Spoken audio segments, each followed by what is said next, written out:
Hello everyone and welcome to the Young and the Restless channel. I hope everyone is having a wonderful day. Before we begin, please hit the subscribe button and give this video a thumbs up. The storm has been quietly gathering in Genoa City, and at the center of it all sits Victor Newman, a man who never moves without purpose, never strikes without precision. This week, the calm is about to shatter as Victor prepares to unleash a secret weapon. Something so calculated and devastating that it won't just shake one life, but potentially destroy several at once. The tension coils tighter with every passing moment as whispers of this mysterious weapon spread, leaving everyone wondering whether it's a person, a place, or something far more dangerous. But what's certain is this: Victor isn't acting out of impulse, he's executing a plan. A plan fueled by revenge, betrayal, and the need to reclaim what he believes is rightfully his. And as the pieces begin to fall into place, three names rise to the surface as the most likely targets: Phyllis Summers, Kane Ashby, and his longtime rival, Jack Abbott. Phyllis stands at the top of that list, her actions still echoing through the wreckage she left behind. She didn't just challenge Victor, she helped steal his empire, taking control of Newman Enterprises, the crown jewel of his legacy, and even daring to consider renaming it into something unrecognizable, something that strips away the Newman identity entirely. Though she returned Chancellor Industries, it wasn't out of loyalty or remorse, but as a desperate move to save Jack, and even that gesture feels hollow in the grand scheme of things. Meanwhile, Newman Media has been absorbed into Abbott Communications under Sally Spectra, further dismantling Victor's world piece by piece. It's not just business, it's personal, and Victor never forgets a betrayal of this magnitude. Kane Ashby, too, remains firmly in Victor's crosshairs, despite already losing nearly everything. Victor blames him for the chain of events that led to his downfall, even though it was Victor's own AI system planted on Newman servers that became the Trojan horse Kane used to flip the game. And then there's Jack Abbott, Victor's eternal adversary, whose recent ordeal aboard that yacht, drugged, manipulated, and violated by Patty Williams, has left him more vulnerable than ever, even if the truth remains hidden beneath layers of scandal and misunderstanding. As speculation swirls, one chilling possibility emerges. Victor's secret weapon might not be an object at all, but a person, and not just anyone, but someone Newman. His granddaughter could become the emotional lever he uses to break Phyllis completely. Imagine the devastation as Summer confronts her own mother, drawing a line in the sand and threatening to cut her off forever, even denying her access to her beloved grandson Harrison Locke unless Phyllis makes things right. The weight of that ultimatum would be unbearable, a double loss that strikes at both her heart and her identity. And if Summer turns her back, it's almost certain that Daniel Romalotti would follow, standing by his sister and refusing to forgive their mother for clinging to an empire built on betrayal. Yet, even in the face of such emotional destruction, there's a haunting possibility that Phyllis might still refuse to back down, her stubborn pride refusing to yield, even as everything she loves slips through her fingers. But Victor's arsenal doesn't stop there. Another path, far colder and more calculated, could see him turning the entire city against Phyllis by exposing her darkest secret. What if he reveals to the world that she stole Kane's AI and used it to destroy Arabesque, then turned it against Victor himself to seize Newman Enterprises? In a single stroke, Victor could rewrite the narrative, painting himself as the victim while casting Phyllis as a dangerous manipulator capable of targeting anyone. The scandal would spread like wildfire, transforming her into a social outcast not just in Genoa City but across every corner of her world. Trust would evaporate, alliances would crumble, and Phyllis would find herself standing alone in the ruins of her own making. It's the kind of public humiliation that doesn't just damage reputations, it erases them. And then there's Jack Abbott, whose fate may hinge on something even more insidious. If Victor had cameras placed aboard that yacht, particularly in the bedroom, he could be holding explosive footage of Jack's drug-induced encounter with Patty Williams. Without the context of coercion or the truth of what really happened, the images alone could paint Jack as a willing participant, a man who has slipped back into his old, reckless ways. If leaked, the fallout would be catastrophic. His reputation would crumble, his past sins dragged back into the light, and his marriage to Diane Jenkins could be shattered beyond repair. Diane, already reeling from the betrayal, would be forced to endure the humiliation on a public stage, her pain amplified by the relentless glare of scandal. For Victor, it would be the ultimate victory, destroying Jack not just professionally but personally, leaving nothing but ashes where his life once stood. Yet perhaps the most emotionally devastating move would be aimed at Kane Ashby, striking not at his business but at his heart. With Lily Winters returning to the scene, Victor could weaponize her presence, turning love into betrayal in the cruelest way imaginable. If Lily were to stand before Kane and reveal that she aligned herself with Victor, that she played a role in his downfall, it would shatter him completely. Kane, who still believes his family was genuinely in danger, would be forced to confront the possibility that it was all a calculated illusion, a manipulation designed to break him. The pain would cut deeper than any financial loss, compounded by the humiliation of realizing he ignored Phyllis's warnings about Victor's bluff. In that moment, Kane wouldn't just lose his empire, he'd lose his family, his trust, and the very foundation of who he is. And finally, there's one last weapon Victor might unleash, one rooted in truth but sharpened into something far more destructive. He could revisit the past and expose a deeper scandal involving Kane and his father, Colin Atkinson, revealing to the world that their fortune was built on deception. Not just the story of Colin seducing an elderly woman in France to steal her estate, but the far more damning truth that they swindled billions from Devon Hamilton, robbing him of his rightful inheritance.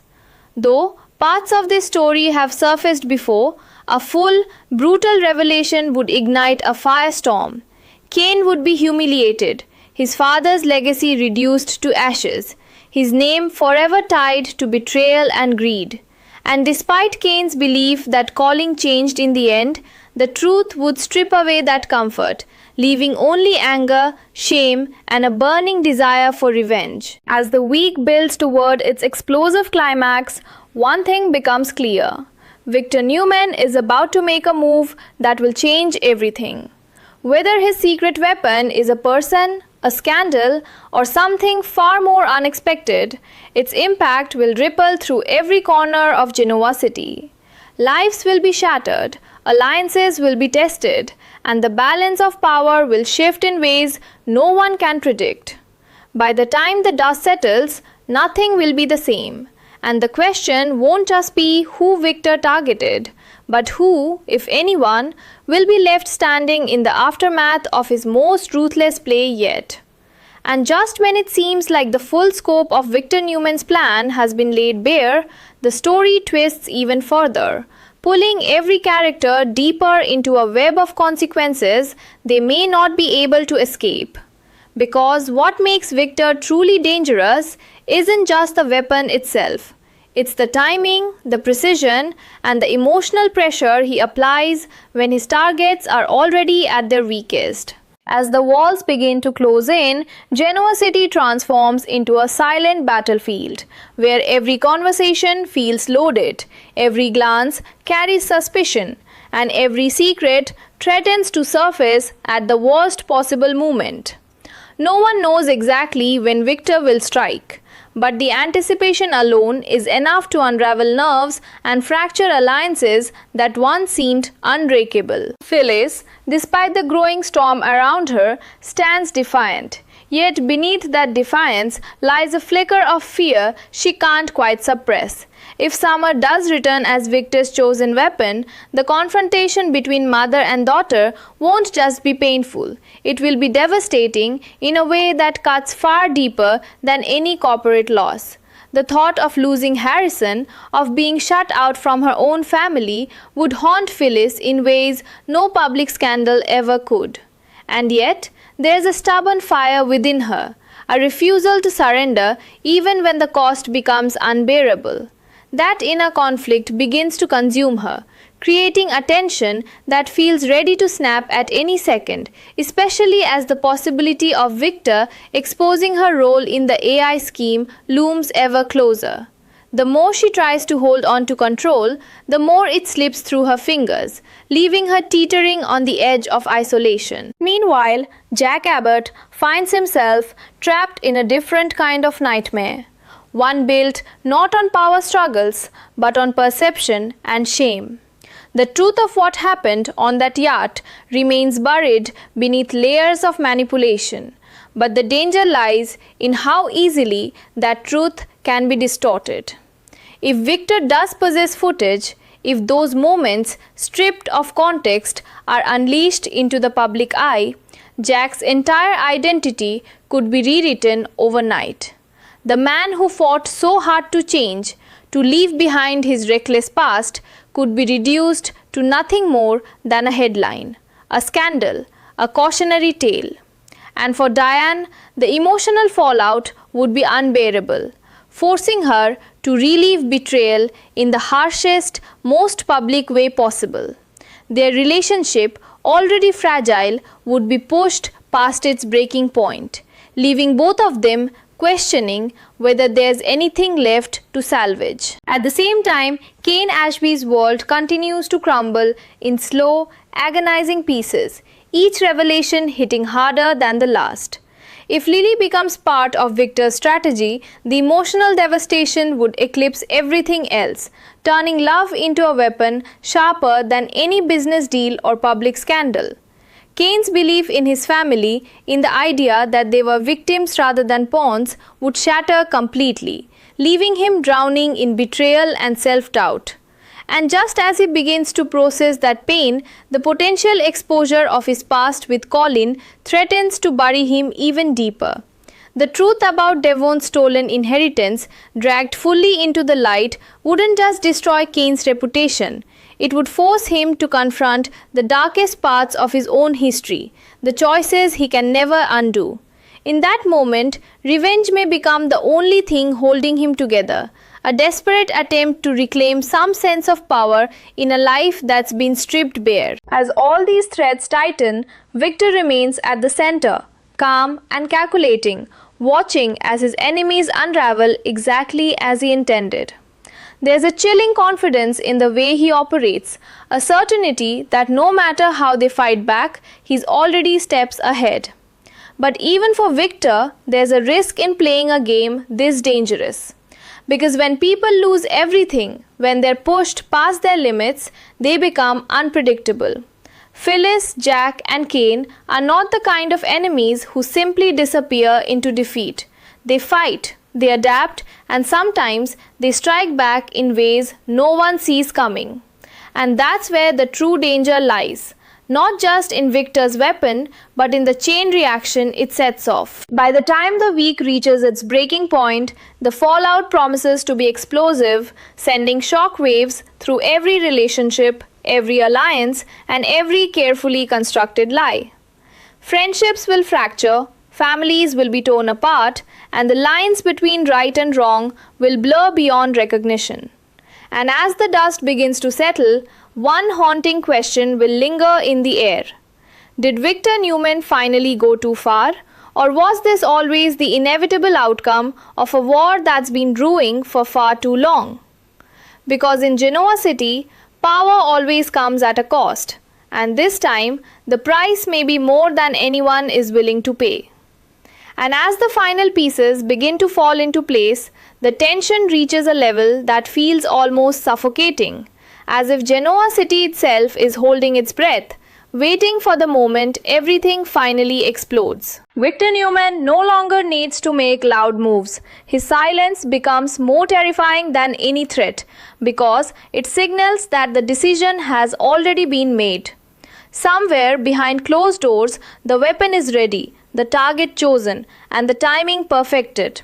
The calm before the storm stretches thin, fragile, and ready to shatter, while those in Victor's crosshairs can only sense that something devastating is coming, even if they can't yet see its shape. It's in the way conversations abruptly end, in the way eyes linger just a second too long, in the growing unease that spreads like a shadow across every corner of their lives. For Phyllis, that shadow begins to feel personal, creeping into her thoughts and tightening around her instincts. She starts to realize that this isn't just another battle she can outmaneuver with wit or defiance. This is Victor at his most relentless, his most unforgiving. The possibility of losing Summer and Harrison stops feeling like a distant threat and starts becoming heartbreakingly real, forcing her to confront a truth she's long avoided, that some losses can't be undone, no matter how hard she fights. And yet, even as fear grips her, there's still that unyielding part of her that refuses to surrender, that insists she can survive anything, even this.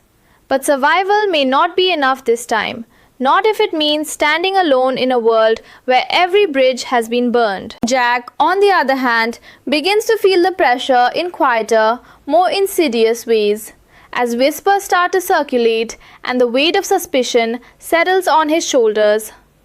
Whether or not the footage exists, the mere possibility is enough to destabilize everything he's worked to rebuild.